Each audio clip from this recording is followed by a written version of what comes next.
이야기로 나를 바꾸는 책바퀴. 책바퀴. 안녕하세요. 오바퀴. 준바퀴. 큰바퀴입니다. 반갑습니다. 반갑습니다. 봄봄봄봄이었어요. 며칠 전부터는 따뜻해져서 지금 정말 봄 같은 느낌이 이제 들어요. 맞아요. 그러다가 이제 또 패딩 입는 거 아닌가? 안 돼요. 왜냐면 저는 어제 옷을 다 정리했습니다. 패딩을 싹 넣었어요. 아 진짜요? 다음 주 추워진다 그러던데. 집에 있어야지 뭐. 집에서는 책바퀴와 함께. 너무 완벽한 계획입니다. 네. 저희 요번에 들고 온 책은 2024년에 출간된 정말 따끈따끈한 신작이에요.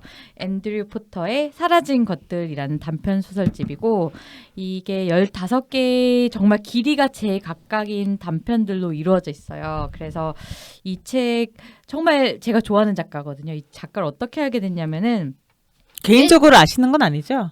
그랬으면 좋겠는데 네. 거기까지는 아니고 제 옛날에 저희 독서 팟캐스트의 정말 시조이신 김영하 작가님이 팟캐스트를 옛날에 하셨는데 그때 제가 그 팟캐스트를 정말 좋아했어요. 왜냐면은 그 작가님의 뭐 책 리뷰도 들을 수 있는데 가끔씩은 단편 소설을 통째로 읽어주셨거든요.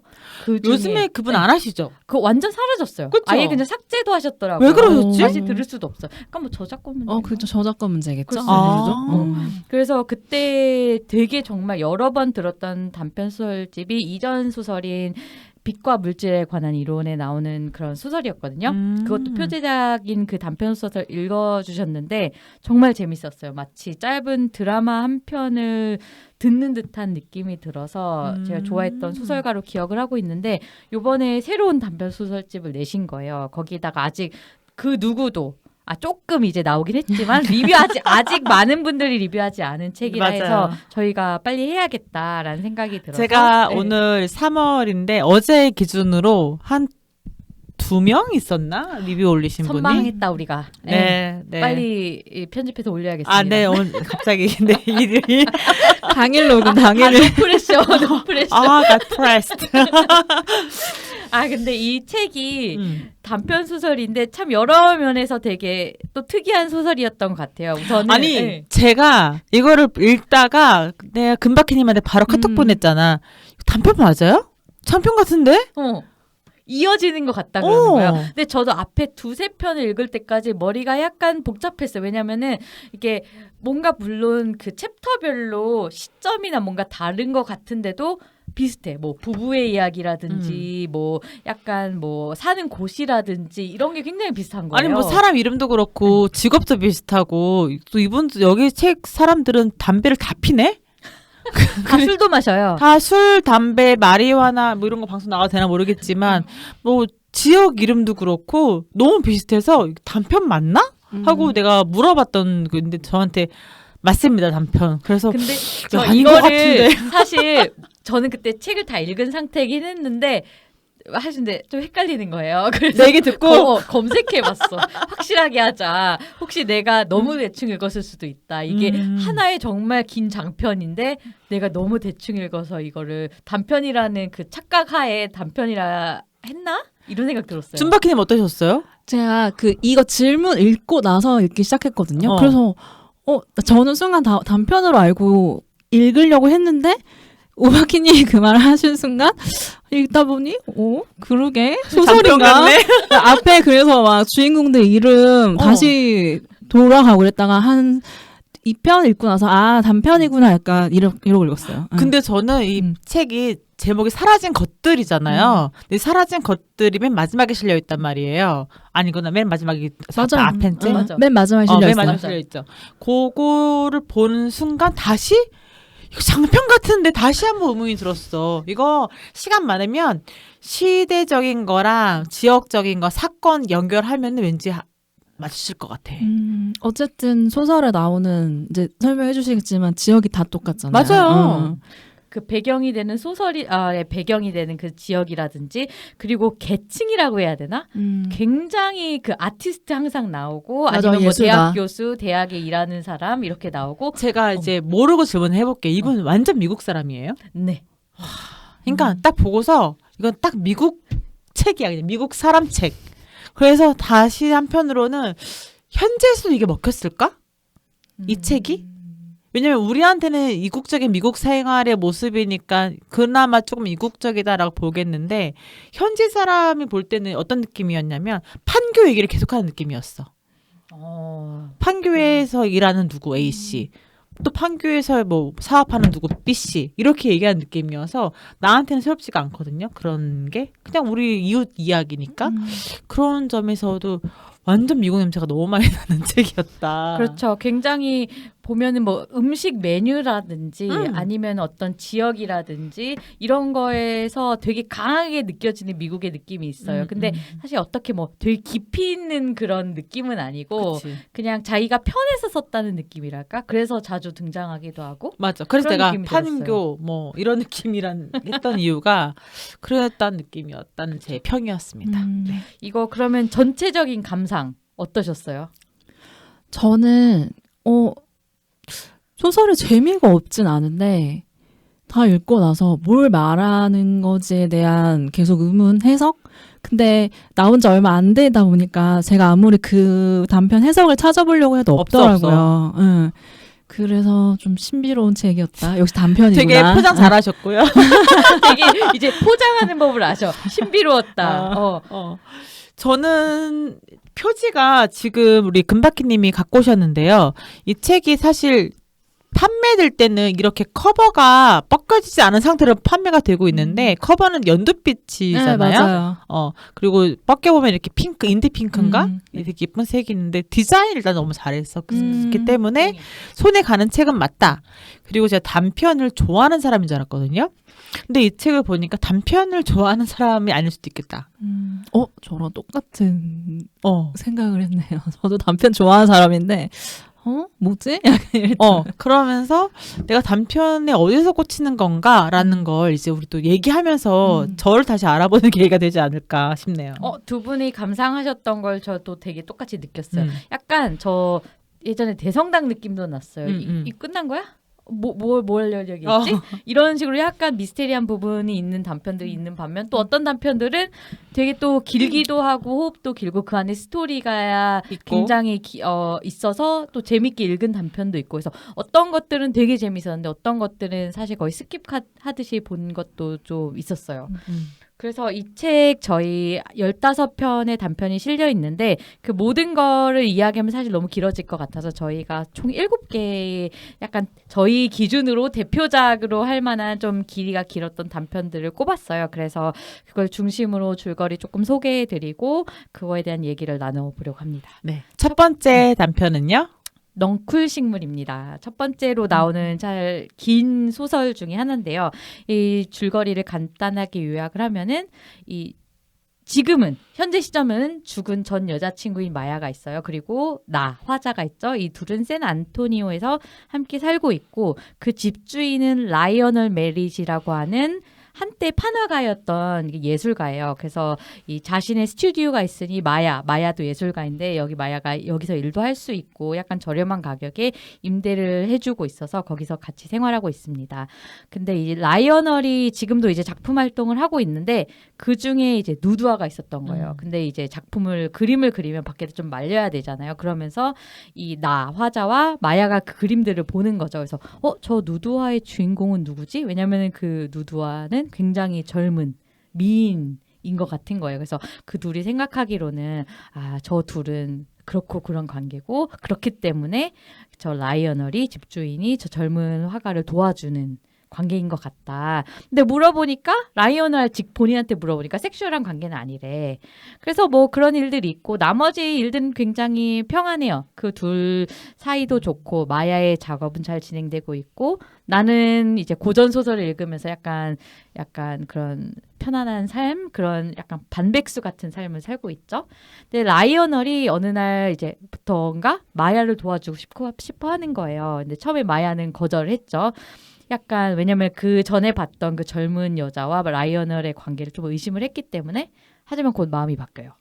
그래서 이제 어느 날 내가 마야가 없어서 이제 라이어널의 작업실에 가요. 혹시 거기에서 일을 하고 있나? 근데 거기에서 어떤 누드화를 발견한 거예요. 새로운 누드화. 새로운 누드화. 수채화를 발견하죠. 근데 모델이 바뀌었어. 누구지? 근데 약간 마야 같아. 믿고 싶지 않지만. 믿고 싶지 않지만 그런데 그날 밤 마야는 어디가 있었냐면은 라이어널이 이제 연결해준 미술관이 있는 거여서 그래서 거기서 전시회를 하자고 연락이 온 거지. 그리고 이제 나는 이제 직감을 하여 우리 둘은 서서히 멀어지고 있겠구나. 그리고 헤어집니다. 마야는 이제 일을 하러 새로운 지역에 가게 되고 이제 둘은 어떻게 보면 좀 아름답게 헤어진 것처럼 묘사는 돼요. 그러고 나서 1년 뒤에 마야는 암이 걸리게 되죠.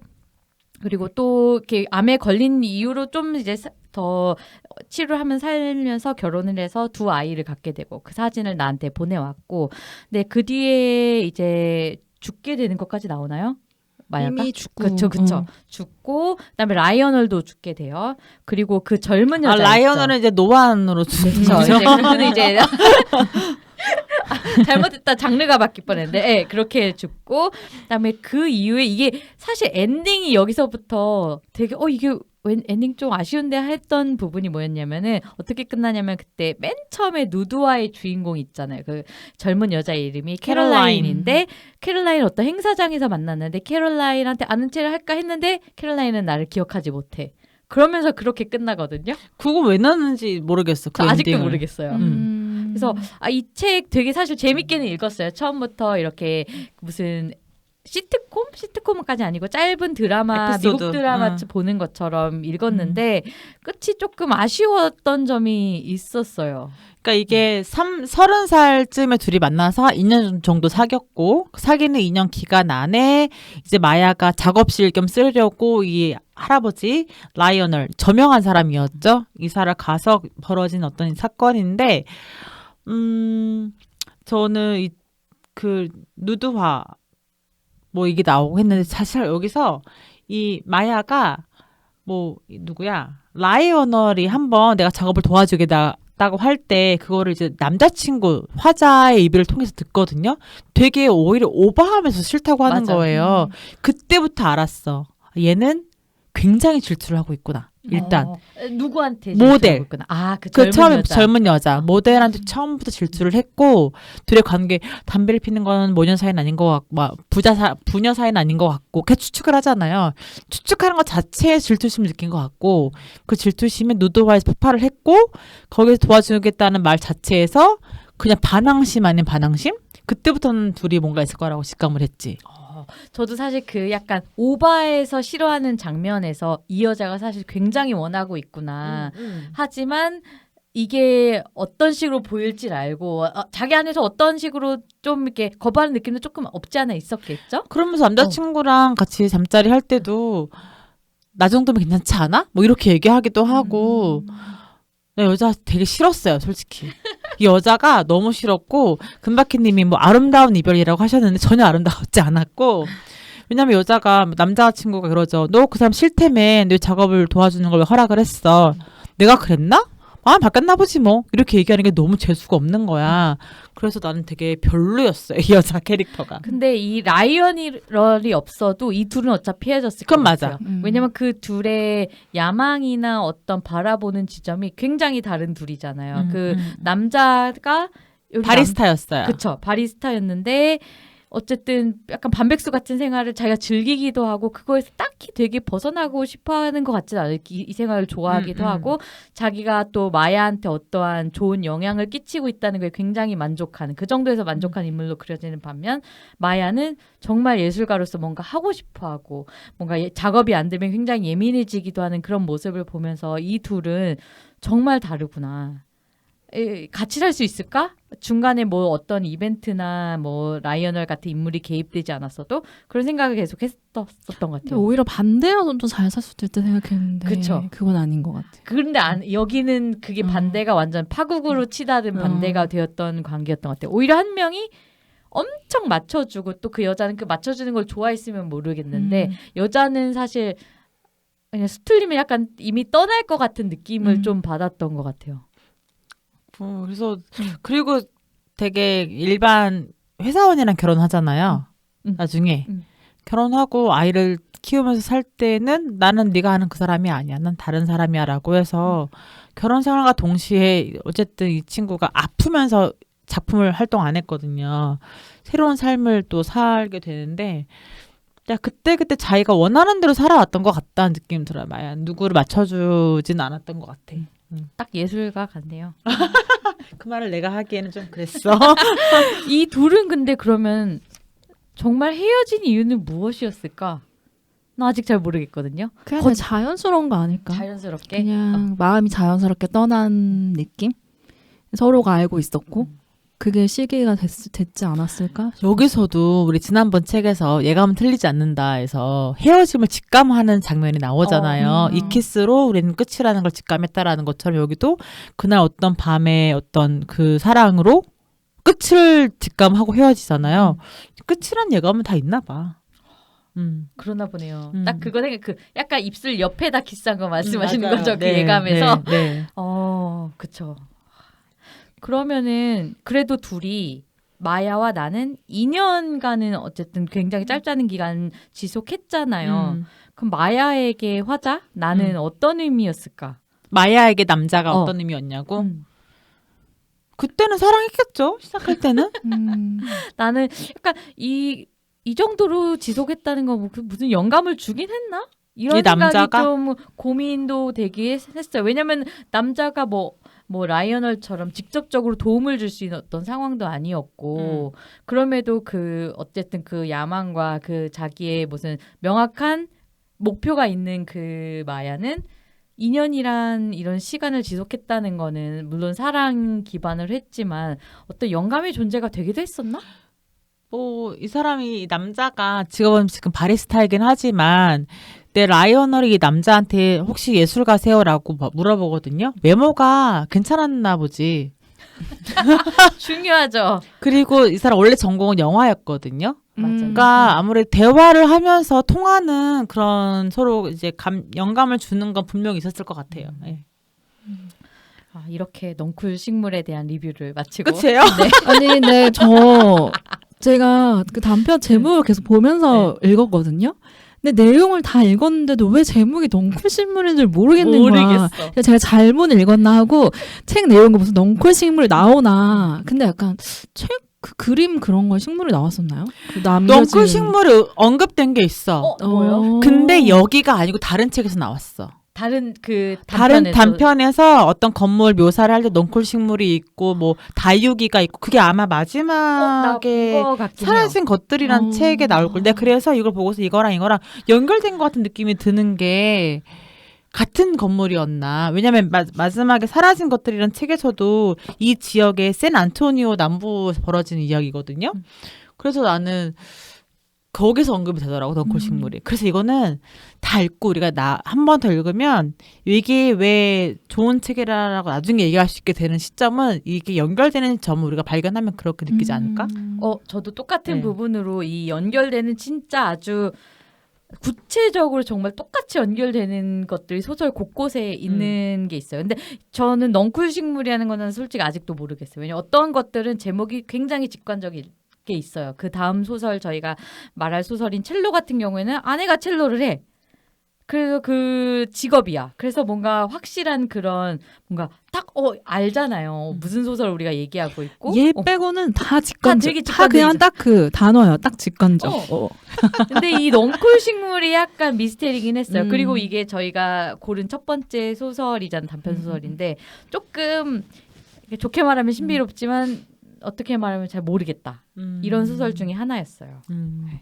그럼 다음 사라진 것들에 실린 다음 단편으로 넘어가 볼까요? 네. 다음 단편은 첼로입니다. 이거는 어떻게 안 고를 수가 없겠죠? 그래서 이거 뭐야 막 이러면서 읽었거든요. 그래서 제가 오늘 게스트로 오셨습니다. 첼리스트 이금희님 오셨습니다. 안녕하세요. 첼리스트 이금입니다. 지금 듣기만 하시는 분들은 정말 게스트가 왔나 싶을 텐데 저희 금바키님이 또 첼로 전공자이셔가지고 네. 굉장히 반갑게 읽었어요. 그리고 약간 첼로라고 이렇게 딱 이렇게 내놓으니까 약간 이거를 좀 내가 얼마 제대로 썼는지 볼까? 꼴에 막 이런 생각까지 하면서 읽었는데 첼로 하는 사람의 마음을 제대로 읽었는지 보고 싶은 거지. 제대로 쓴 거예요. 막 되게 그 뭐 곡이라든지 어떤 뭐 자세라든지 마음이라든지 이런 거를 묘사를 잘해서 아마 첼리스트 친구가 계셨나? 지인이 있나? 이런 생각도 할 정도로 완성도가 있었다. 그 직업적인 면을 묘사하는 것에서는 되게 재밌게 읽었어요. 이 소설의 주인공은 우선 여기도 나라는 주인공이 있어요. 화자가 있는데 42살이고 그리고 아내가 있어요. 이렇게 아내 네털리가 첼리스트인데 이제 어느 순간부터 손이 조금씩 떨리기 시작하는 거예요. 근데 이제 저희 첼리스트는 손이 정말 재산이잖아요. 손으로 이걸 다 하고 연주를 하고 내 모든 것인데 손이 떨리기 시작하는 증세가 점점 이게 심해져 가는 과정 중에 있고 이 부부에게는 2살 그리고 5살인 딸과 아들이 있어요.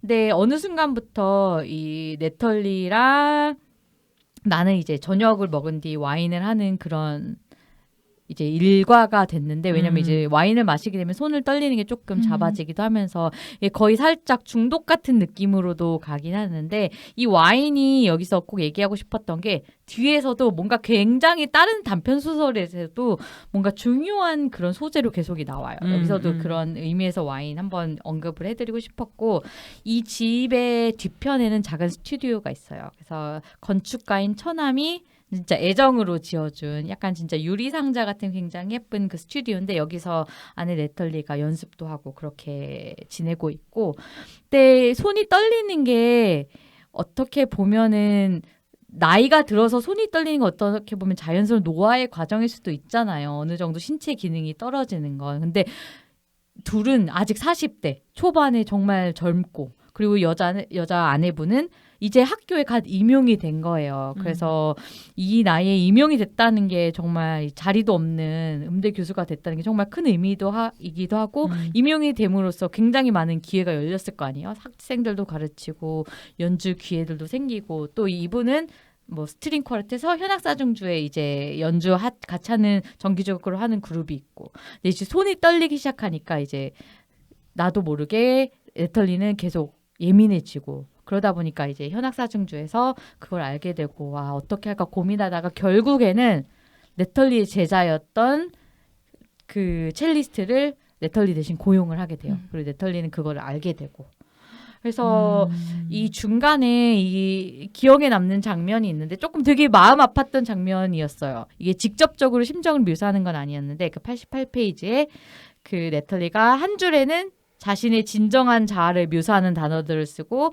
다른 한 줄에는 실제 자아를 묘사하는 단어를 쓰는데 거기에서 뭐 엄마, 첼리스트, 교수 이런 걸 하면서 어느 게 어느 거에 들어갈지 모르겠다면서 굉장히 괴로워하고 울는 그런 장면이 있거든요. 거기서 이 네털리의 그 감정이 폭발했던 것 같아요. 그렇게 약간 저는 그 소설의 절정처럼 그 부분을 읽었고 또 하나 되게 인상 깊었던 장면 중 하나는 여기에서 내가 이 아내를 처음 만났던 장면을 묘사하는 장면이 나와요. 그게 어떤 장면이었냐면 둘이 학생일 때 아내가 이제 학교와 이게 쇼스타코비치의 첼로 협주곡을 연주하는 장면이 나오는데 이게 예전에 그 엄지원 씨인가? 첼리스트로 나왔던 영화가 있거든요. 거기서 엄지원 씨가 연주했던 곡이에요. 나 이거 물어보려고 써놨잖아. 여기다가 쇼스타코비치 첼로 협주곡 물어보려고 써놨어. 무슨 곡인지. 이게 정말 첼리스트한테 첼로곡이 되게 많지가 않아요. 그 워낙에 바이올린이나 피아노에 비해서 마이너한 악기 오랫동안 마이너한 악기이기도 했었고 그래서 지어진 대표곡들이 진짜 손에 꼽을 정도로 크지는 않은데 그 중에 한 곡이에요. 정말 대곡이기도 하고 이 곡이 뭔가 되게 파워풀하고 고뇌, 고통, 광기 막 이런 신남, 절정 막 이런 느낌이 되게 들어가는 굉장히 그래요? 강한 곡이거든요. 첼로곡 치고 되게 화려하네요. 되게 정말 화려하고 되게 정말 이렇게 막 꽝꽝꽝 되는 그런 곡인데 전 되게 좋아해요. 내 힘으로 연주하기는 조금 벅찬 그런 곡이긴 한데 그 정도로 되게 힘찬 곡이어서 들으면 정말 이게 어떤 감정을 묘사하고 있구나가 되게 확실하게 느껴지는 곡이고 이 작가가 왜 이 곡을 연주하는 아내를 묘사했을까가 되게 느껴졌어요. 뭔가 어쨌든 고뇌, 고통, 광기, 그 천재 그런 면을 보여주기에 정말 완벽한 곡이거든요. 그래서 이분 되게 여러모로 생각을 해서 이 점을 쓰셨구나 이런 생각이 들었어요.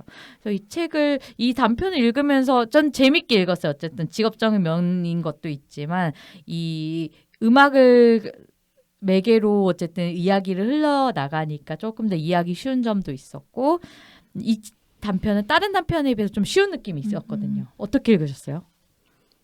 첼로.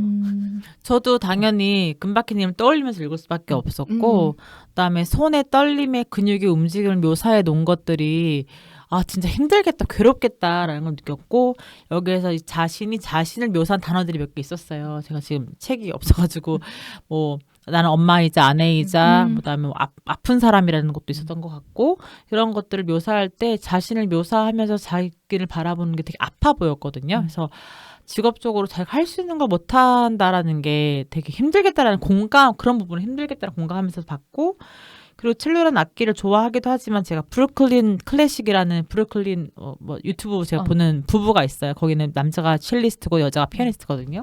그 둘도 떠오르기도 하면서 그냥 저도 왠지 공감이 되는 책이었던 것 같아요. 그래서 이건 단편이니까 처음부터 볼 필요가 없잖아요. 중간에 펴서 봐요. 제일 먼저 본 게 첼로였어. 네. 그러면 그 제목을 딱 이렇게 보시고 첼로를 먼저 네, 제일 먼저 봤어요. 네. 그렇게 해서 봤어요. 준바키님 어떻게 읽으셨어요? 이 단편을? 저도 일단 내가 40살밖에 안 됐잖아요. 근데 한창 이제 어쨌든 이 사람은 어떤 직업적인 그 계속 해왔던 첼리스트 그런 게 있는데 그거를 이제 한창 뭔가를 펼쳐 나가야 될 시기에 내가 이 손 때문에 못하니까 뭔가 나이 들어감으로 인해서 좌절되는 그런 게 단순히 이 악기로 표현하는 거 말고도 그냥 우리 인생에 대해서 약간 반추할 수 있겠다라는 생각을 했어요. 그런 생각 진짜 들더라고요. 만약에 내가 손을 쓰는 직업인데 손을 못 쓰게 되면 이게 무슨 의미일까? 어쨌든 이걸 위해서 평생을 뭐 트레이닝을 해왔고 일을 해왔는데 갑자기 하려고 했을 때 뭔가 싹 사라진다. 이러면 너무 좌절이 될 것 같으면서도 사실 이 상황이 되어 봐야 아는 거겠죠. 근데 어떤 면에서는 또 다른 거를 해볼 수 있는 기회가 되지 않을까? 이런 철없는 그런 마인드가 좋은 것 같긴 한데 그런 마인드를 갖는 게 진짜 어려운 것 같아요. 거기 마인드로 가기까지가 굉장히 어려울 것 같아요. 사실. 그래서 여기 금바키님 주신 질문 중에서 신체적으로 뭐 내 작업을 못한다면 뭐 이런 질문을 할 때 떠올렸던 예술가가 하나 있는데 제가 좋아하는 페인터 베르나르 부페라는 분이 있어요. 그분은 1999년도에 자살로 생을 마감하셨거든요. 그 나이가 거의 뭐 80 몇일 오래 살긴 하셨어. 근데 그분이 좌절했던 이유가 파킨슨 병 때문에 손을 떨기 시작하면서 그림을 그리지 못한다는 거에 굉장히 힘들어했고 그래서 마지막으로 죽음이란 시리즈로 작품을 남기고 돌아가셨어요. 자기 죽음을 선택을 한 거지. 그러니까 이게 어쨌든 신체적인 어떤 내 의지와 상관없이 못하는 거는 상상할 수 없는 분야인 것 같아요. 지금 우리 그때 다른 거 하면 되지 않을까라는 것도 건강할 때 생각할 맞아요. 수 있는 부분인 것 같고 내가 건강하지 못한 상태에서는 거기까지 생각을 미칠 수 있을까? 그런 생각도 들었던 것 같아요. 네. 이거는 좀 그래서 그런 면에서 좀 슬픈 소설이었어요. 어떻게 보면은 결론도 그렇고 어떻게 해피 엔딩으로 끝날 수도 없는 스토리이기도 했지만 그렇게 끝나지도 않았고 그래서 막 생각도 많이 하고 재밌기도 했지만 스토리 자체는 좀 슬픈. 그러면은 소설이었다. 만약에 금바키님은 진짜 제목 그대로 첼로를 하시는 분이잖아요. 근데 내가 어떤 이유에서건 뭐 신체적인 것 떠나서 어떤 이유에서든 내가 이걸 못하게 된다라고 하면 미련 없이 다른 걸로 딱 이렇게 옮겨갈 준비는 되어 이게 있으세요? 지금 제 손을 못 쓰는 상황을 가정하는 거죠. 아니 손뿐만 아니라 손이 아니더라도 상황적으로 넌 이제 앞으로 첼로를 할 수가 없어라든지 뭐 아니면 내가 되게 준비해오던 거에서 떨어져서 첼로를 못하는 상황에 놓여 예를 들어서 그럼 어떻게? 우선 떨어진 경험은 너무 많아가지고 그건 인생 괜찮아요. 그래 알았어. 인생이 모든 걸 굉장히 많이 떨어지는 게 음악가 그 상황이기 때문에 그거는 이제 괜찮은데 만약 못한다 하면은 내 의지랑 나는 내가 본 금바키님은 다른 거 잘 찾을 것 같아. 왜냐면은 사실 음악을 계속하면서도 지겨워? 음악이 좀 지겹기도 하고 아 힘들다 딴 거 아니 이거를 그리고 또 팔면 되지 않겠어요. 아 내가 또 악기를 파면은 아니 이 스토리를 파는 거지. 이렇게 못하게 됐다. 그래서 딴 걸 한다. 딴거 뭐 그렇게 해서 뭘 다른 걸 하든 하지 않을까. 왜냐면은 이게 너무 막 그런 경우라면 다를 것 같아요. 내가 막 어렸을 때부터 음악을 너무 좋아해가지고 엄마 아빠한테 막 쫄라서 이거 아니면 죽겠다 막 이래서 음악을 했으면은 또 음악이 다른 의미였을 것 같은데 저는 그냥 주어진 거 열심히 하자 뭐 딴 거 하는 거 할 수 있는 게 없으니까 이런 식으로 음악을 하다 보니까 항상 그냥 다른 거 하면 어떨까라는 생각을 했지만 그만큼의 용기는 없었던 이유도 있었고 그래서 만약 이 상황이라면은 굉장히 힘들 것 같긴 해요. 어쨌든 굉장히 큰 부분이 똥째로 빠져나가는 거니까. 근데 5년, 10년으로 봤을 땐 뭐 그냥 딴 거 하면 살지 않을까. 알겠습니다. 첼로 잘 들었습니다. 감사합니다. 아니 그 방금 베르나르 리페 제 이름 왜 언급됐지 했더니 이번에 한가람 전시 하는 작가더라고요. 제가 예매한 기록이 있어서 이번에 해요? 이번에 또 해요? 4월부터 시작해요. 약간 맞물리겠네요. 팟캐스트 올라가는. 그분이 3년 전에 한국에서 거의 최초로 열렸죠. 왜냐하면 이제 프랑스에서 인정 못 받은 게 아니라 막판에 팽당했던 작가였기 때문에 다시 그러니까 다시 보자 해서 다시 이제 그분의 작품이 3년 전에 4년 전에 한가람에서 했었어요. 그때 정우철이라는 사람이 뜬 거예요. 도슨트 아시죠? 정우철 도슨트.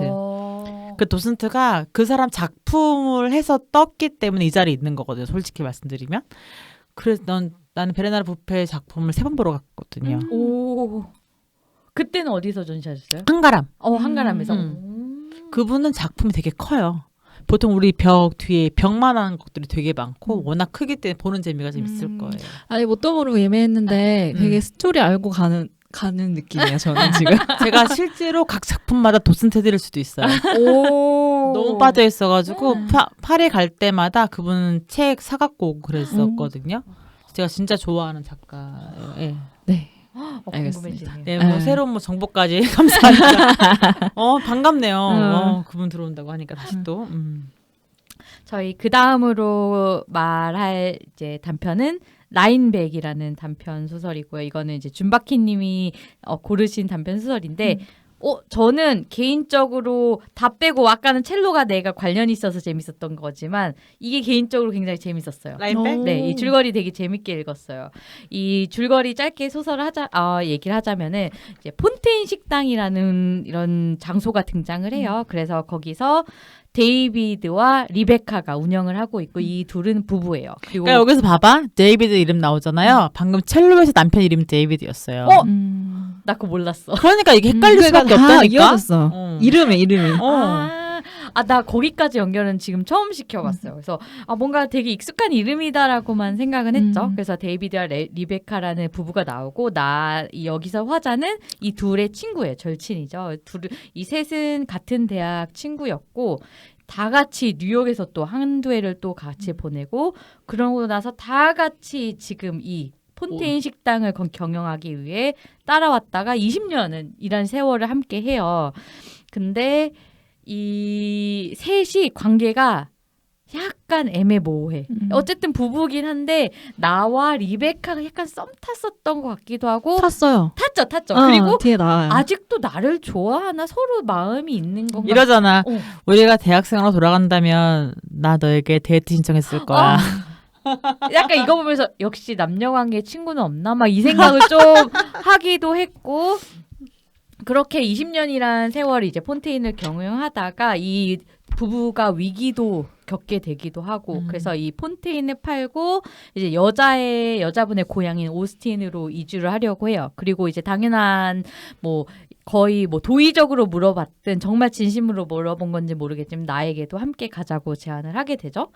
그러면서 이렇게 이게 소설이 끝나게 되는데 저는 이 재밌게 읽었던 지점이 이 셋의 되게 미묘한 관계였어요. 그리고 두 번째 읽었을 때 그 미묘함이 더 확실해졌거든요. 처음 읽었을 때는 그냥 이 흐름만 따라가고 이 셋의 약간 청춘 그런 소설처럼 읽었다가 두 번째 읽을 때는 그 미묘한 관계를 더 읽게 되는 거예요. 그래서 그러면 이 셋의 관계가 뭐지? 어떻게 생각하세요? 그리고 이 화자라는 사람은 리차드였나? 리차드였을 거예요, 이름이. 화자? 그랬던 것 같아요. 네, 리차드였고 이 사람은 약간 모쏠 비슷하게 연애를 되게 안 한 사람처럼 나오거든요. 그냥 이 셋이 서로가 사랑하는 사이였던 것 같아. 셋이. 그러니까 사랑이란 게 뭐 정말 우정. 그렇지. 친구 우정, 삼총사 이런 근데 느낌. 뭐 그 친구들 따라가니까 나도 갈까? 어쨌든 친한 친구들이 가니까. 그리고 뭐 내가 예전에 뭐 리베카도 좋아하기도 했고 뭐 어쨌든 다 애정 있는 사이 관계니까 나중에는 그게 의미가 좀 희미해졌을 것 같긴 하거든요. 정말 친구로 희미해졌을 것 같긴 한데 그 전에 그런 애정들의 관계가 있지 않았을까 추측했어요. 그리고 여기 책에 보면 라인백 그 책에 보면 참 이상한 일이다. 43살이 되었는데 미래가 어떻게 될지 전혀 모르다니. 맞아요. 그러니까 저도 이것도 오픈 결말 아니에요? 다 오픈 결말이야 이 소설들이. 그래서 조금 어려운 부분이 있었는데 뭔가 확실하게 이렇게 점을 맺은 소설은 없었잖아요. 저는 이걸로 보면서 왜냐하면 이 나를 누군가와 이어주기 위해서 그 부부가 뭔가 소개팅도 주선해주고 막 이러잖아요. 근데 남자가 그냥 계속 그냥 별로 의욕이 없어. 하고 싶은 마음도 없고 그거를 조금 괜찮아진 것 같아도 계속 이어나갈 마음도 없고 이걸 보면서 혹시 그냥 이 리베카 주에 곁돌고 싶어서 그러나? 이 생각까지 막 의심까지 드는 거예요. 그렇기도 하고 이렇게 주변에 보면은 40 전후가 되면은 다들 새로운 이성을 만나려고 노력하지도 않고 귀찮아하시더라고 다들. 그런 것도 있었을 것 같아요. 뭐 레베카를 너무 사랑한다라는 느낌은 사실 못 들었어. 그리고 40 넘었으니까 뭐 약간 새로운 인연을 뭐 굳이 찾겠어. 내 친한 친구들이랑 같이 있는 게 나았. 근데 이 친구들이 이러려고 하니까 좀 마음이 그러지 않을까 싶어. 혹시 그럼 이 셋이 결국 어떻게 될 것 같으세요? 둘이 이혼하지 않을까? 데이비드랑 레베카랑? 근데 오히려 또 리차드? 여기 화자랑 좀 떨어져 있으면 또 될래나? 둘이 붙을 수 있을까 싶기도 하고. 저는 약간 그냥 위기인 건 알겠는데 왜 중년의 위기 이러잖아요. 그래서 그 부부들 이렇게 오래 살면서 익숙해지기도 하고 어느 면에서는 또 이건 정말 안 맞구나 정말 더 깨닫기도 하고 그런 게 아닐까. 그래서 결국에는 좀 소원해지다가도 다시 여기 붙지 않을까. 둘이 별거 하지 않았어요? 둘이 별거 아닌가? 별거까지는 딴 아니고 데인가? 짧게 이렇게 그냥 떨어져 있는 시간으로 기억을 하는데 그래서 어떤 면에서 굉장히 끈끈한 부부라고 생각을 했거든요. 맞아. 그리고 둘이 같이 얘가 어쨌든 되게 로맨틱한 모먼트는 없었던 것 같아. 그냥 뭐 대학 때 사귀었을 수도 있지 이런 얘기는 지금도 얼마든지 할 수 있지 않나? 근데 그거 거기 갔잖아요. 둘이서 남편 몰래 뉴욕 갔잖아. 그래서 뉴욕에서 그 크리스마스 뭐 쇼핑 같이 했잖아. 남편한테 얘기 안 하고. 그런 걸 돌아오고 나서 그 남편인 누구지? 데이비드가 나한테 좀 우리한테서 좀 멀리 떨어져 달라. 그랬잖아. 나 거기서 좀 의심을 한 거지. 그리고 뒤에 힘의 나랑 좀 겹치긴 하는데 그러니까 이게 뭐라 그래야 될까? 부부가 각자 자기의 마음을 털어놓을 사람이 가까이 있으면 안 되는 것 같아. 저는 딱 그렇게 느꼈어요. 곧 죽어도 둘이서 해결해야지. 맞아요. 그러면 저는 이혼까지밖에 갈 수 없다고 생각하거든요. 맞아. 나 방금 이 힘의 나랑 연결시킨 부분은 처음 생각해 본 거예요. 그러니까 전체적으로 되게 비슷하다는 생각은 많이 한 소설들인데 이 힘의 나라랑 생각해 보니 그러네요. 그래서 내가 헷갈렸나 봐. 계속 헷갈리죠. 지금도 사실 계속 쓰는 거 왔다 갔다 하시는 거 보니까 이 여기서 봤나 지금. 아직도 장편 소설이라 믿으시는 것 같아요. 나는 그렇게 생각해요. 그러고서 이렇게 라인백을 마무리하고 그럼 다음 걸로 넘어가 보겠습니다. 다음 소설은 되게 직관적이죠. 벌.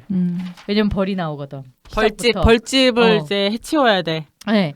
이 소설은 또 이건 되게 또 쉬운 소설이었어. 딴 거에 비해 어떤 느낌이냐면 벌집 있죠. 그 벌집을 이제 치워야 되는 그런 상황이 하나 발생하고 있고 또 하나의 사건은 나와 아내의 관계에 대한 사건이죠. 여기가 별거예요. 여기가 별거. 여기가 별거야? 그치? 그 다음 게 별거였어, 맞아. 알았어. 그래서 이 벌에 대한 사건과 내가 별거를 하고 있는 이 상황이 뭔가 병렬적으로 이어져가는 느낌이 들어서 이게 되게 직관적이라는 생각을 했거든요. 그래서 이 벌집이 이제 바로 세탁실에 자리를 잡게 돼가지고 그 양봉가를 불러서 이걸 해결하려고 했더니 꼭 몇 달 안에 제거를 해야 한다 이렇게 강조를 하는데 나는 이제 제거를 안 했어요. 그 당시 경제적으로 좀 타이트한 느낌이 있었기 때문에 이때 동시에 일어나고 있는 사건이 나는 아내와 시험적 별거를 이제 시작하게 했는데 그 이유가 뭐냐면은 아내인 알렉시스가 우울증을 겪고 있었던 거예요. 근데 이 우울증은 굉장히 오래 겪고 있었던 우울증이고 이 둘 사이에는 아이인 리아가 있죠. 그래서 근데 리아가 태어나고서는 좋아졌다고 했었어요. 리아를 근데 키울 내가 때는. 볼 때는 그게 좋아진 건지 아니면은 약간 그냥 아이가 태어나고 바쁘고 그거에 좀 몰두할 게 생겨서 좋아진 건지 사실 전 좀 궁금하긴 했어요. 좀 다른 얘기이긴 하지만 그런 말 있잖아요. 막 부부가 막 결혼한 지 얼마 안 되고 애기 없고 사이 안 좋은데 사이 좋아지게 하려고 애기 낳는다는 말 있잖아요. 그러면 안 되는데. 그러면 안 되는데 여기서는 그게 또 그런 그에 어. 작용하지 않았나 이런 생각까지 좀 들었었거든요. 그래서 결국에는 이제 따로 집을 얻어서 아내가 나가기 시작하고 근데 아이가 어리니까 이 별거에 대한 개념을 잘 이해를 못하는 거여서 아무리 설명을 해주고 어떤 상태다 얘기해주긴 하는데 리아는 엄마가 계속 천국에 있다고 얘기를 하는 거죠. 근데 천국의 아빠가 듣기에는 무슨 말이야 엄마 건강히 살아있고 엄마 저기 언제든지 찾아가 볼 수 있다 하면서 이런 의미로서 그런 말 하지 말라고 하는데 리아가 또다시 천국에 있다 얘기를 하잖아요. 근데 이게 되게 두 번째 나올 때 이게 되게 의미심장한 말이구나라는 생각을 했어요. 왜냐면은 아내는 그 별거 상태가 재정적으로 타이트하고 어린 아이를 직접 자기가 케어하지 못한 상황이 있더라도 정말 자기에게 중요한 공간, 없어서는 안 되는 공간, 이것 때문에 지금 살아갈 수 있는 공간에 있는 거기 때문에 그 아이가 그걸 느꼈고 그래서 천국이라고 말했다고 생각을 했거든요. 혹시 이 천국의 의미 저는 어떻게 단순히 생각하셨어요? 아이가 자기 암시한다라고 생각을 했어요. 엄마가 없는 거를 자기 합리화하지 않으면 너무 힘드니까 보고 싶잖아. 그래서 그냥 죽었다고 치는 거지. 엄마는 여기 없는 거라고 쳐야지 지금 내가 때를 쓰지 않을 거 아니에요? 그러니까 아이는 단순하게 설정을 해놓은 것 같아요. 엄마가 사라진 밤이라고 사라진 밤이라고 나와 있는데 엄마가 없는 상황을 스스로 엄마는 지금 천국에 계신 거야. 왜냐면 어릴 때 천국이라는 곳이 무서운 곳이 아니잖아 사실은. 그렇죠.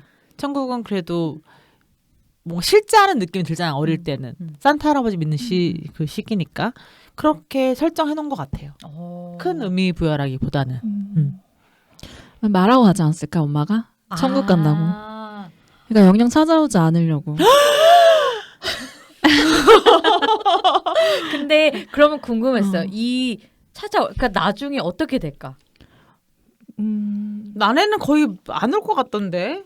좀 이 소설 안에 너무 좀 읽으면서 화가 굉장히 나더라고요. 이게 저는. 근데 실제 생활에서 만약 내 주위에 정말 가까운 사람이 이런 상황이었다고 하면은 나는 헤어져도 이해할 수 있는 상황이라고 생각. 왜냐면 그 우울증이라는 게 이게 또 이 우울증이라는 게 어쨌든 가지고 계속 살아가야 하는 병이고 그걸 잘 할 수도 있고 이거를 사람들과 살면서 할 수 있는 그런 경우도 있지만 이 여자분은 남과 떨어짐으로써 그냥 혼자 고립되어 있고 싶어. 너무 이기적이라는 생각이 들었고 생각이 드는 거예요. 이게 이 여자가 딴 사람이 있거나 막장으로 가자면 그렇지 않으면 정말 이기적으로 자기 혼자 살고 싶은 건데 이건 제 지인 얘기이긴 한데 이혼을 했어요.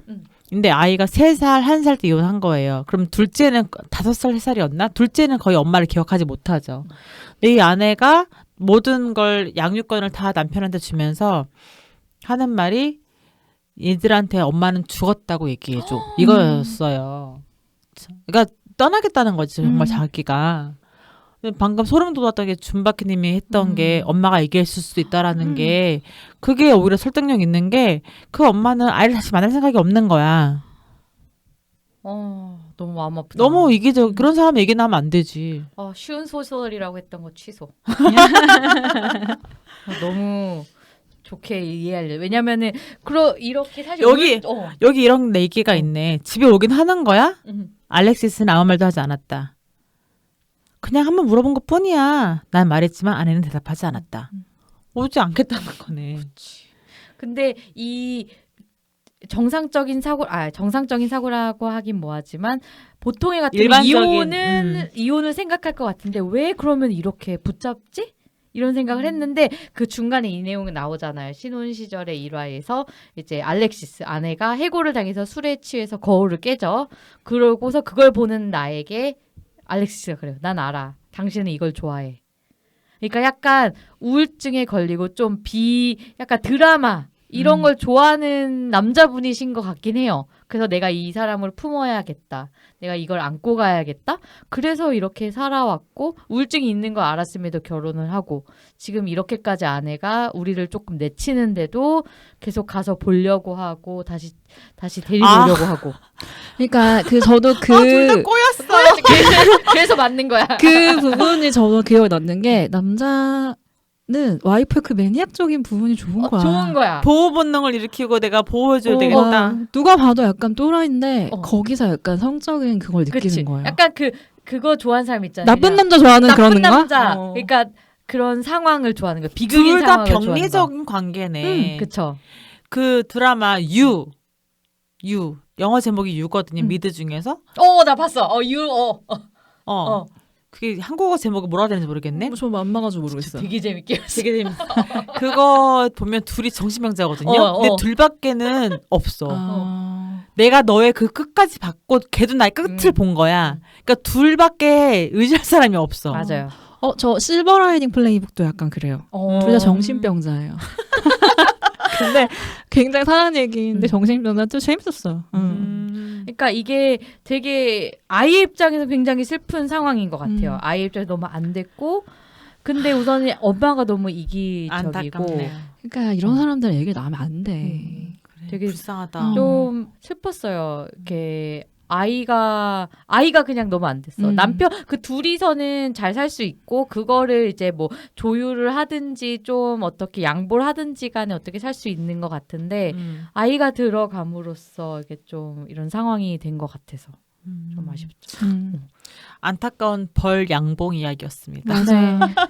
그래서 그러네. 벌집을 쑤시면은 더만 난리 나잖아요. 벌집 그렇죠. 그대로 둬야 되는데 근데 이 사람들은 벌집을 쑤시면서 문제를 일으켜서 상호작용을 하려고 하는 거잖아. 이 남자도 벌집 때문에 그래. 문제가 있어야 상호작용이 되는 집안이었던 거야. 그러니까 그 문제를 애써 만들어야 돼. 벌이 그런 제목이네. 네. 되게 잘했다. 이 책 재밌다. 얘기하다 보니까 재밌는 것 같아요. 재밌네. 나 방금 그 셋의 그 천국의 그 해석의 다름을 굉장히 재밌게 들었어요. 이 네. 부분이. 그 다음은 사라진 것들의 그 다음 이야기 가보겠습니다. 네, 이거는 꼭 한 번 넣고 싶었는데 이 15편의 소설이 길이가 정말 제각각이잖아요. 어떤 제일 짧은 거는 거였지, 이거. 한 장이에요. 맞아요. 이거는 두 번째로 짧은 소설. 맞아. 포솔레 2장입니다. 근데 이 소설이 짧은데 재밌어요. 그냥 약간 그 칼럼 그 왜 잡지에 짧은 칼럼 있는 느낌이랄까? 배고프다. 포솔레스프 얘기하니까. 근데 저 포솔레 뭔지 몰라요. 저도 몰라요. 멕시코 음식이라고요. 그 밑에 네, 돼지고기와 후추, 어. 옥수수, 각종 채소 등을 끓여 만든 멕시코 음식이라고 합니다. 그래서 이런 포솔레라는 메뉴가 나오고 이 포솔레라는 메뉴를 내가 굉장히 좋아해요. 그 포솔레를 먹는 그 식당. 그 딱 그런 혼란스러운 그 삶 속에서 나에게 안정을 주는 그런 식당이 있는데 이게 주인이 바뀌면서 분위기랑 메뉴가 바뀐 거예요. 그러면서 예전과 같은 맞아. 그런 느낌을 못 주고 결국에는 그게 끝나지. 안 가겠죠? 그러면서 이렇게 거기까지는 이제 안 나오지만 그런 식으로 마무리가 되는데 이거 보면서 그냥 떠오르는 거예요. 나에게도 이런 곳이 있었지. 나에게는 어떤 곳이 이렇지 이런 생각이 좀 들었었어요. 혹시 이런 공간 있으세요? 저희가 좋아하는 식당은 금방 문 닫는 것 같아요. 나 좀 답답한데 저도 단 걸로 좀 갈만함이 없어지더라고요. 저희가 취향이 마이너해서 그래. 약간 간이 덜 세고 약간 어. 건강식이다 싶어서 좀 자주 가볼까 하면 없어져. 그러니까 저도 그런 경우 되게 많이 나요. 그러니까 저는 약간 우선은 좋아하는 곳의 첫 번째 조건이 조용해야 돼. 그러니까 어떻게 보면 손님이 없어야 되는 거거든요. 그래, 그게 포인트야. 그러니까 사람 많고 이런 거에 제가 좀 힘들어하다 보니까 맞아. 좀 조용하고 사람 없는 곳을 되게 선호하다 보니까 오래 가는 곳이 많이 없더라고요. 되게 너무 세련됐고 느낌도 좋고 뭐 음식도 맛있고 커피도 맛있고 뭐 책도 좋고 이런 곳인데 그런 점이 굉장히 아쉬웠어요. 지금 생각나는 곳만 해도 여러 곳이 있어요. 서점, 독립서점 몇 군데 있고 그다음에 카페 이런 데도 몇 군데 있었는데 좀 사라진 곳이 많아서 아쉬워요. 그래, 나 버섯 샐러드를 진짜 산으로 주는 데가 있었거든요. 어디 있어요? 어디 있었어요? 사라졌어요. 광교에 있었지. 아. 근데 사라지고 거기에 무슨 과학 무슨 애들 체험 그걸로 바뀌었어. 너무 속상해. 그런 어떤 여러 가지의 나의 장소, 음식 이런 걸 되게 생각해보는 그런 곳이었던 이런 소설이었던 것 같아요. 그래서 근데 이거 되게 포장 잘해주셨다. 이 소설에서는 여기가 그 아이의 육아와 이런 거를 피난하기 위한 장소인데. 그렇죠. 이 뭔가 바깥에 그런 거를 이제 거의 왜 남자분들 화장실 들어가서 오래 계신다 그랬잖아. 저 살짝 그 느낌 받았거든요. 너무 얘 비유 잘 근데 우리 셋 다 그런 건 없으니까 지금. 그쵸. 맞아, 그런 것까지 좀 이게 읽으면서 되게 사람들 여러 가지 생각하겠다 이런 생각이 들었었어요. 그래서 개인의 그러면은 피난처, 휴식처가 혹시 살면서 있었어요? 여기는 내가 쉬러 간다? 저는 가족들과 함께 살 때는 제 차가 제 공간이었거든요. 거기만큼은 내 공간, 나 혼자 다 할 수 있는 공간이었는데 혹시 있으세요? 나만의 장소? 내가 쉴 수 있는 곳? 저는 혼자 오래 살았었기 때문에 그냥 집 그 자체. 그래서 집에 한 번도 큰 집에 살아본 적은 없는데 그냥 그 조그만한 그 공간이 항상 저의 되게 안전하고 되게 너무 좋아하는 공간이었어요. 그 안에서 그래서 그냥 좋아하는 그 물건들로 채우고 맛있는 거 해 먹을 수 있는 뭐 주방 도구도 사다 두고 이런 게 저의 되게 그래서 그때부터 되게 집순이가 더 되었던 것 같아요. 원래 집을 좋아하긴 했는데. 저는 아직도 부모님이랑 사니까 제 방이긴 한데 저는 제 방에서 안정감을 느끼긴 하거든요. 근데 어쨌든 밖에 가족들이 왔다 갔다 하니까 저도 이렇게 독립을 하고 싶다는 생각을 계속 해요. 그리고 제가 아마 운전을 했으면 차지 않았을까 싶은데 지금 현재는 제 방이지만 아직 부족하다. 그 마음의 안정을 느끼기에는. 저는 일단 시간대도 새벽 시간대에 다니는 걸 좋아하는 것 같아요. 사람들 없을 때 다니는 거. 커피숍을 가도 맞아. 되게 일찍 일어나셔서. 근데 이건 새벽이 아니야. 아침이야. 완전 아침. 제가 말한 새벽 한 2, 3시. 그 하루가 끝나는 시간, 하루가 시작하는 시간. 그렇지. 여기는 6시 막 이렇게 말하는 거 아니야? 맞아요. 거의 맞닿아 있긴 하지만. 아니야. 이건 아침형 인간이야. 근데 이 느낌은 알아요. 그 새벽이라는 게 공간으로도 저는 느껴질 때가 있어요. 지금은 일찍 못 일어나는데 대학생 때는 그래도 일찍 잘 일어났거든요. 그때는 학교가 너무 멀기도 했고 이래서 2시간 걸려야 되잖아. 2시간 걸려서 가고 막 그런데 어쩔 때는 그냥 아예 왜냐면 그때 막 출퇴근 시간에 버스 타면 앉을 데 없고 이러니까 아예 그냥 일찍 가자 이래서 가면은 맞아, 나도 정말 그래서. 아무도 없을 때는 뭔가 이게 내 거가 된 것 같은 거예요. 막 이제 서울 시내가 맞아. 그런 느낌이 좀 있었어요. 나만의 공간, 나만의 시간 이런 느낌 좀 있었던 것 같아요. 포솔레는 그런 공간을 떠올리면서 그렇죠. 그런 공간에서 읽으시면 네. 너무 짧아서 더 있어야 되는데. 짧은 단편이었습니다. 네. 그 다음은 제일 긴 단편이에요.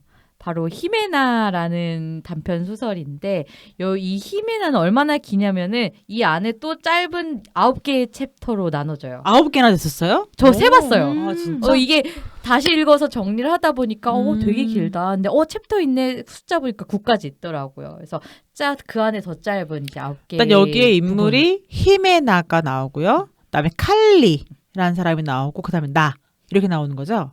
네, 맞습니다. 그래서 설명해주세요. 이 셋이 어떻게 만나게 되냐면은 이 셋이 같은 아파트에 살고 있어요. 그래서 이 부부 아래층에 히메나라는 젊고 매력적인 미대생. 여기서 또 헷갈리는 거야. 다 미술해.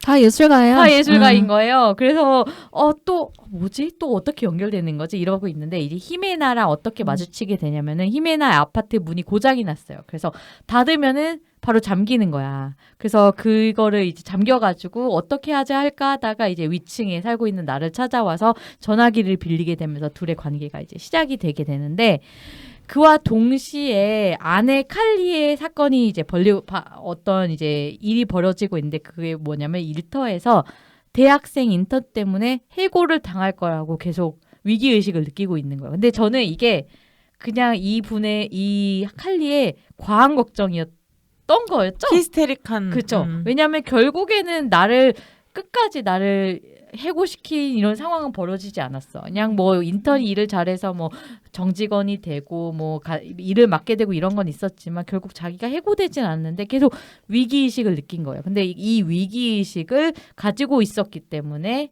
칼리래. 히메나한테 질투를 느꼈던 것 같아요. 이 젊고 매력적인 어떻게 보면 아까 그 젊은 인턴을 떠올리게 하는 자기 자리를 뭔가 대처할 수도 있는 위협할 수 있는 인물로 생각을 했던 것 같아요. 그러면서 이제 나는 히메나와 점점 친해지게 되고 같이 뭐 영화를 본다든지 하고 그때 당시 자기가 만들었다가 지금 좀 손을 놓았던 그 다큐멘터리에 출연을 하면 어떻겠냐며 제의를 하게 되는데 이제 히메나는 약간 미스터리한 신비로운 그러니까 뭔가 다 드러내지 않는 인물로 나오잖아요. 우선 여기 살고 있는 이 지역이 자기 고향도 아니고 원래 캘리포니아 사람이었고 가끔씩은 이제 캘리포니아에 다녀오기도 했었고 근데 나중에 알고 보니까 히메나가 아이가 있었다면서요? 이렇게 맞아요. 이런 것도 나오고 근데 그 사람은 20살처럼 사는 이웃이라고 묘사도 해놨어요. 히메나를 묘사할 때 그렇죠. 20살처럼 사는 이웃. 그리고 나중에 이모가 나와 통화를 하는 그 장면이 나오는데 그 히메나를 얘기하면서 당신도 그 애랑 사랑에 빠졌겠지. 그렇지? 막 이런 식으로 얘기하는 게 나오니까 정말 매력적이고 사랑에 빠질 수밖에 없었던 그런 여기 이렇게 인물인 나오거든요. 거예요. 예술가들이 사랑하는 여자. 어떻게 생겨야 되는 나 거지? 되게 궁금했어요. 이게 얼마나 물론 이렇게 외모적인 매력도 있었겠지만 뭔가 그 분위기인가? 이런 걸 묘사하는 거였을까? 미국 사람 아니지 않아요? 약간 그 이모가 그거 멕시코나 왜냐면 나중에 무슨 또르띠아 막 쌀사 이런 얘기하면서 좀 정말 제대로 된 뭐 멕시코 음식을 먹으려면 맞아. 저쪽으로 가야 된다 막 이런 얘기가 나오거든요. 이러면서 앞에 포솔레랑 또 연결이 되는 느낌이 들죠.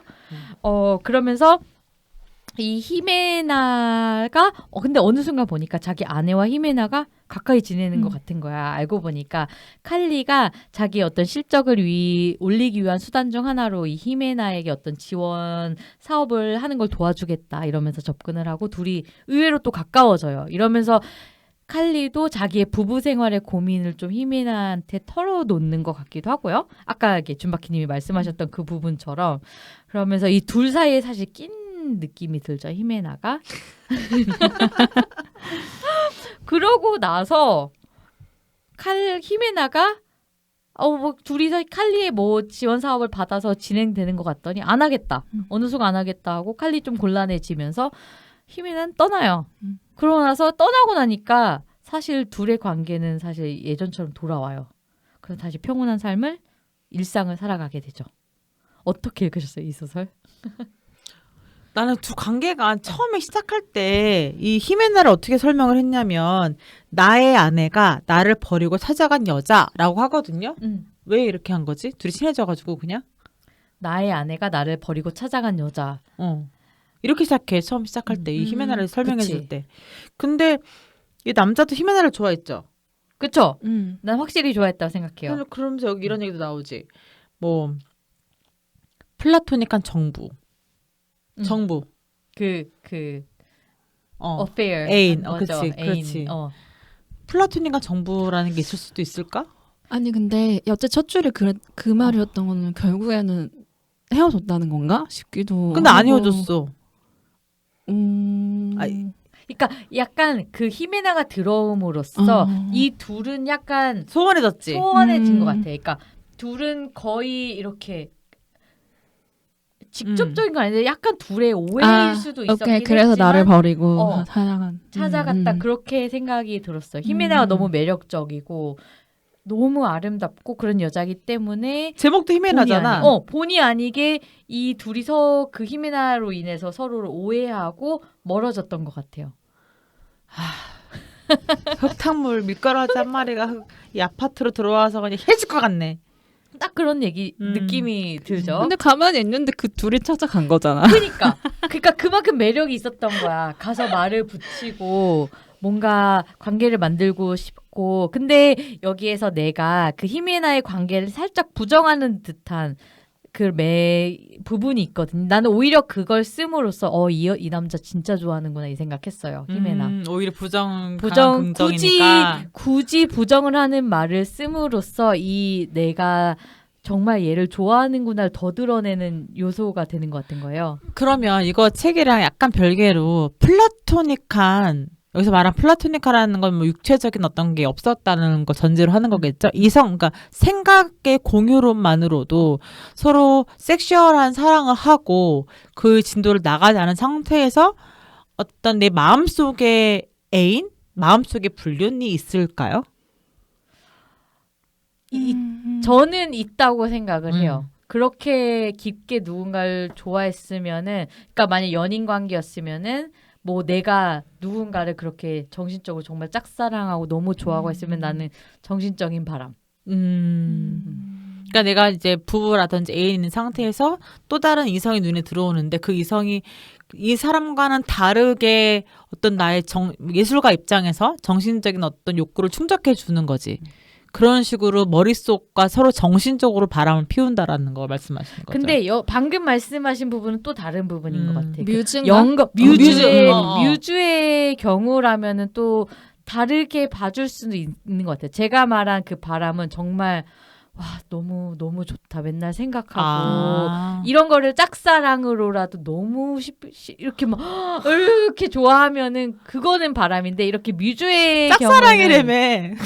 짝사랑이면은. 근데 옛날에 그런 말 있잖아요. 여자들은 그런 거 바람보다 정신적 바람에 더 충격받는다고. 나는 그거에 더 바람이라고 느낄 것 같긴 해요. 그 무슨 책인지 덴마크 소설인데요. 그 책에 보면 부부가 있고 여자가 이웃집 남자랑 책을 교환하면서 덴마크 소설인데 불안한 사람들. 그 책에 보면 그 60대 정도 되시는 분인데 옆집에 사는 다른 노인 아저씨랑 서로 책을 엘리베이터에서 만나면 책을 교환하면서 서로 친구가 돼요. 그걸로 끝이야. 근데 그 여자는 나중에 굉장히 죄책감을 갖거든요. 근데 그거를 주고 받으면서 어쨌든 그 사람 생각을 한 번 더 하는 거잖아. 그래서 어쨌든 그분은 근데 왜 죄책감 가지지? 이건 바람. 아니 근데 되게 착하신 분이네. 뭐 그런 거 가지고 죄책감을 느끼나. 다음에 불안한 사람들 책 가지고 한번 또 합시다. 되게 재밌을 것 같아요. 이 책 재밌어요. 네. 어떻게 생각하세요? 바람? 나는 걸리지 않은 바람이 아니야. 그렇게 해서 그냥 끝났어. 큰 사고 없이. 어쨌든 영원히 평생 행복하진 않을 거 아니야. 그런 한순간 그 마음이 들었다가 사그라들 거 아니에요. 근데 그걸 남편이나 부인이 몰랐어. 둘이 관계도 문제가 없으면 바람은 아닌데 그 사건만 가지고 본다면 바람 피는 마음은 맞지. 내 마음이 움직였으니까. 저도 이 부분에서는 그러니까 들키지 않았으니까 그러니까 상대방의 자신의 그 배우자의 마음에 상처를 내지 않았으니까 괜찮기는 했지만 어쨌든 그 본질을 봤을 때는 바람 피우는 마음 맞는 바람 거지. 피우는 마음이 있었다. 좋아했다. 서로. 그 책 어마무시하네요. 네. 네. 그다음, 드디어 우리가 이 책의 제목이었던 사라진 것들로 왔습니다. 네. 이게 이 책의 마지막 단편 소설이자 표제작이잖아요. 이 표제작으로 왜 썼는지 알겠다 싶을 만큼 이제 완성도도 있었던 단편 소설이었던 것 같아요. 이 소설에 대해 짧게 줄거리를 소개하자면 나가 등장하죠. 약간 사투리 같은 내가 등장을 하는데 나가 등장하걸랑요.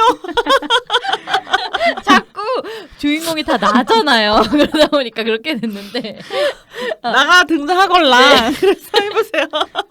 그렇게 안 들렸는데. 말하면서 약간 아니 안 그래도 요즘 남편이랑 저랑 이제 그러니까 부모님의 본가가 다 충청도 분이셔가지고 이게 말투에 충청도 그 말이 자연스럽게 조금씩 녹아 들어가 있거든요. 그래서 나는 모르는데 근데 제 주위에 이렇게 많은 거예요. 충청도 사람들이. 그래서 이렇게 좀 이렇게 의식하고 있었어요. 약간 자격지심 막 이런 혼자 막 표준말 써야지 막 이런 거 막 이런 거 좀 있고. 네, 나가 등장하는데요. 나가 주인공인데 나는 이제 고급 드로잉 수업 저녁반에 그룹 비평을 진행하는 예술가이십니다. 네, 또 예술가 등장하시고 또 이제 아내인 타냐가 있어요. 그리고 실종으로 죽은 친구 데니얼이 있죠. 근데 이 데니얼과 타냐도 굉장히 가까운 사이예요.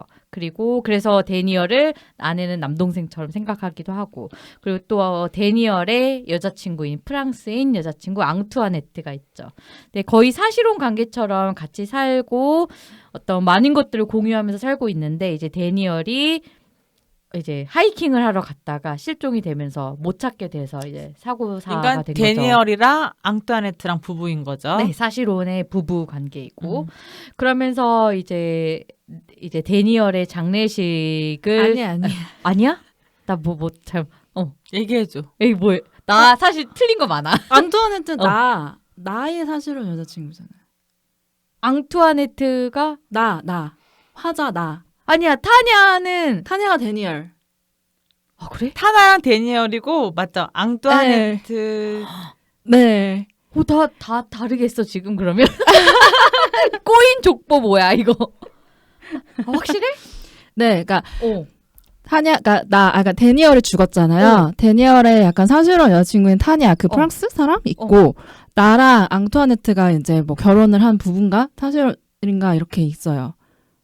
네, 그리고 데니얼이랑 나랑 앙투아네트랑 또 친구였고. 아 진짜? 네.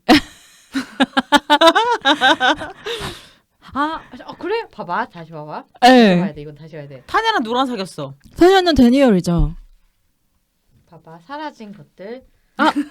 아니야. 내가 미안. 잘못했어. 꼬인 족보. 다시 봐봐. 죄송해요. 봐봐. 아니야. 이거 편집 안 할 거야. 아니야. 근데 이거 좋아. 죄송해요. 금박희님 맞아요. 내가 타냐랑 앙투아네트 이름 착각했어. 지금 왜냐면은 내가 지금 틀렸을 수도 있는 게 맨 처음에 오자마자 그 오바키님이 라이언이랑 나 막 라이언 누구 지원해가지고 막 그렇게 썼었거든. 완전 그래서 헷갈렸네. 너무 많아가지고 지금 또 틀렸나 지금? 죄송해요. 그러면은 다시 하겠습니다. 네. 이제 사라진 것들이라는 단편 소설이고 마지막 있잖아. 데니얼이 사라졌다고 내게 처음 알려준 사람은 당시에 그의 여자친구였던 앙투아네트였다. 맞아. 됐죠 이제? 맞아. 다시 시작할게요. 그러면은 마지막 소설 단편 소설인데 이게 표제작이자 제일 마지막에 있는 그런 단편 소설. 왜 이렇게 말이 꼬여? 다시 할게요. 마지막 단편 소설은 사라진 것들.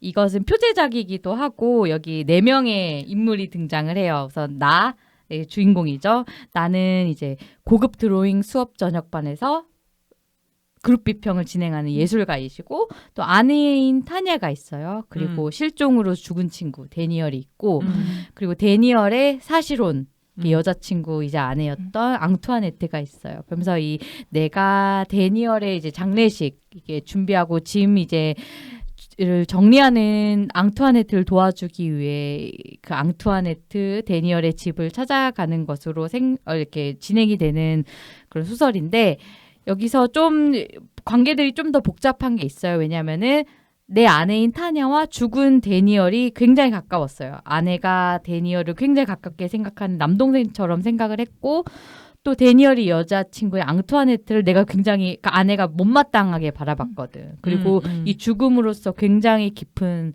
상심에 빠져서 일을 거의 한 달간 쉬기도 했고요. 근데 이 마지막에 쓰인 이 단편을 보면서 어떤 생각이 들었냐면은 그 이전에 모든 단편 소설의 그런 부분을 하나하나씩 다 집어넣은 뭔가 그런 느낌이 들었거든요. 어떤 느낌이 왜 그렇게 생각을 했냐면은 우선 오스틴이라는 지역 계속 나왔죠. 그리고 예술계에서 일하는 나, 그리고 부부와 친구 조합. 이것도 굉장히 자주 들어가는 그런 조합이었고, 그리고 여기서 내가 그린 그림을 데니얼이 자기 집에 걸어놓는 장면이 있는데 이거는 사실 앞에 나왔던 뭐였죠? 그 히메나가 아니라 넝쿨식물이었나? 네, 맞아요. 그쵸? 넝쿨식물. 거기에서도 이제 마야가 그린 그림을 이제 자기가 선물 받아서 걸어놓고 뭐 이런 장면이 나오잖아요. 이러면서 뭔가 되게 얽히고 설켜서 이 마지막에 단편까지 왔구나라는 생각이 좀 들었거든요. 그리고 이게 저희가 다루진 않았지만 첫 책 오스틴이라는 단편에서 친구들과 뭐 같이 술 마시고 파티하고 이럴 때 뭐 추억을 하고 이제 살인 사건 같은 거 추억을 하고 이런 것들도 이게 장소가 공유되는 느낌이 들긴 했었어요. 맞아요. 네. 그 공통적으로 나오는 그런 부분들이 특히나 많았던 그 단편이었던 것 같아요. 여기서 읽으면서 드는 약간 의문이 하나 있긴 했는데 데니얼 자살이었을까? 아 내가 그래서 이게 시체 발견한 거야? 시신? 안 발견했다 뭘 나오잖아요. 발견을 못했어요. 근데 왜 장례식을 치러? 그러니까 실종사. 너무 실종이 오래됐으니까. 그러니까 난 이게 의심스러워. 앙뚜아네트. 왜, 그, 갑자기 뭐 이런 걸 아는 거야? 스릴러 미스터리 용감한 형사들 장르. 아니 앙뚜아네트 의심스러워. 짐 싸는 것도 그렇고 일부러 짐 혼자 싸지 않는 것도 보여주기 식으로 하려고 짐 혼자 안 싸는 것 같고 나 이 정도로 힘들어한다. 그거를 이제 친구의 친한 친구를 불러가지고 하고 의심스럽습니다. 저는 근데 약간 데니얼이 스스로 사라졌다 생각했어요. 그러니까 본인 어쨌든 이 전반적인 소설의 주제가 되는 게 뭐 40살 넘은 남성들의 외로움 이런 거니까 어쨌든 돈 많이 벌었다 그랬잖아요. 근데 그런 삶에 뭔가 회의감을 느껴서 사라지지 않았을까라는 추측을 했습니다. 그래서 난 이 장면이 헤어질 결심의 마지막 장면이랑 많이 매치가 됐어요. 어머. 사실은. 맞아. 약간 어쨌든 그 자살일 거라 생각을 했던 게 데니얼이 행복하지 않았다. 그 돈을 많이 벌기도 했지만 일 자체가 행복하지 않았고 돈을 많이 벌어놓고 나니 뭔가 이게 삶의 허무 이런 걸 느꼈던 것 같고 그리고 지금 그 상태에서 삶의 가장 큰 기쁨을 느꼈던 게 그 조슈아 트리 이제 실종을 당한 그 장소를 이제 하이킹하는 거에서 그나마 기쁨을 느꼈던 것 같은데 자기가 가장 기쁨을 느꼈던 그곳으로 그냥 사라진 느낌. 가서 앙토네트가 밀었어. 왜냐면 여기서 어떤 방은 앙토네트가 여긴 내가 치울 수 있으니까 넌 그만 도와줘도 내가 보내거든요 집에. 그치. 거기에 맞아. 증거가물이 남아있던 거지. 근데 이것도 살짝 그렇게 가면 갈 수도 있는 이유가 있어. 왜냐면은 아내 타냐가 앙투아네트를 굉장히 못마땅해 하긴 했어. 근데 저는 여자끼리는 느낌 있잖아. 느낌이 있잖아. 근데 저는 사실 그걸 약간 질투하나 이런 생각을 했거든요. 왜냐하면 아까 어떤 관계가 있을지도 모르겠다 생각했던 게 내 아내인 타냐는 데니얼을 조금 좋아했고 나는 약간 앙투아네트한테 조금 호감이 있나? 앙토네트가 프랑스에서 오지 않았어요? 네, 맞아요. 맞아요. 그러니까 이 사람은 출신이 불분명한 거야. 외지 사람인 거야. 이들 입장에서는. 그러니까 여자의 촉으로 저 여자 좀 뭔가 있다. 이런 위험을 감지했을 수도 있을 것 같아. 근데 그 부분을 좀 확실하게 하지 않았어요. 뭔가 유산이나 이런 거를 자기는 하나도 받지 않겠다 이런 말 했잖아요. 그래서 그걸 피해간 거지. 그 범죄 그 용의자선에서. 왜 수영장 있었잖아요. 그 장면이 그래서 나는 계속 헤어질 결심의 마지막 맞아, 장면이 수영장. 계속 겹치는 거야. 그렇죠. 근데 그럼 자살이었을까? 이거 계속 의문은 들었어. 그러니까 말씀하신 대로 누군가의 앙투아네트인지 모르겠지만 누군가에 의해서 이렇게 타살일 수도 있고 아니면은 진짜 데니얼이 정말 궁극적인 행복을 위해서 자기가 가장 좋아하는 장소에서 자살을 했을 수도 있고 그래서 어떤 면에서 되게 여운이 남더라고요. 자살이 남은 가족들은 물론 슬퍼하고 이렇겠지만 데니얼은 행복할 수 있겠다. 자기가 좋아하는 장소를 자기가 골라서 끝을 선택한 거니까 이런 생각 좀 들었어요. 또 뭐 짐 정리하는 거 볼 때는 또 우리의 삶을 돌이켜 보기도 했어요. 와, 짐 정리하기 되게 힘들구나 남아 있는 사람이. 그래서 근데 이거 값이 나갈지도 모르니까 그림을 챙겨가고 뭐 이런 것들도 보면.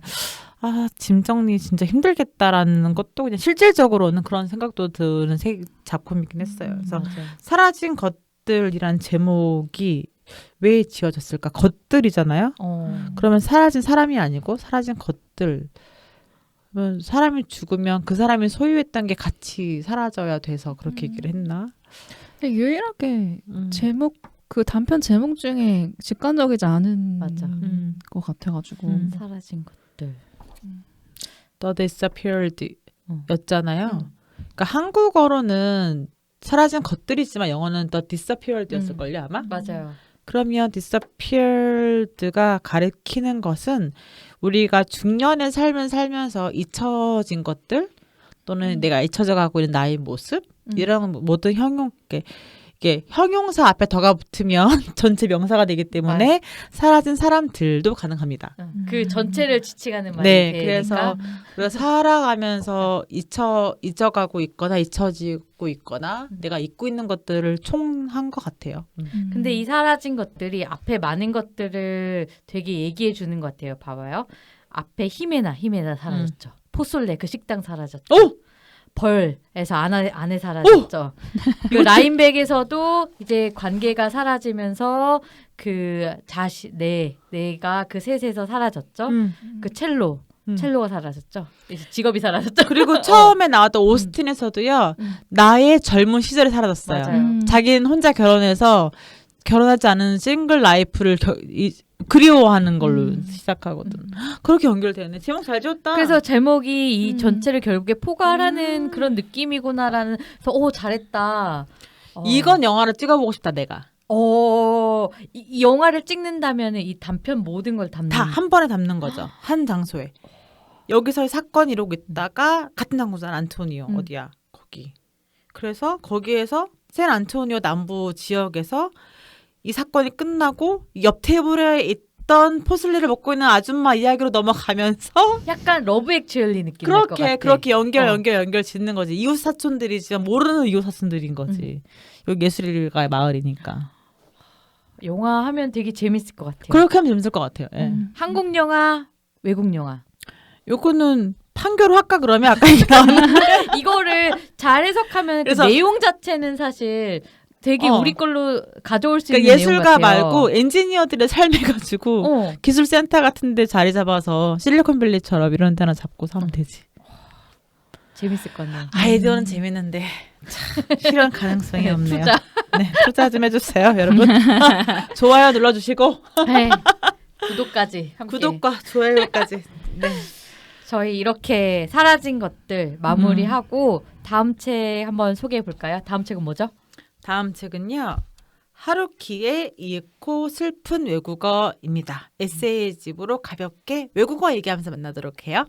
그러면은 저희는 큰바퀴 준바퀴 오바키였습니다. 감사합니다.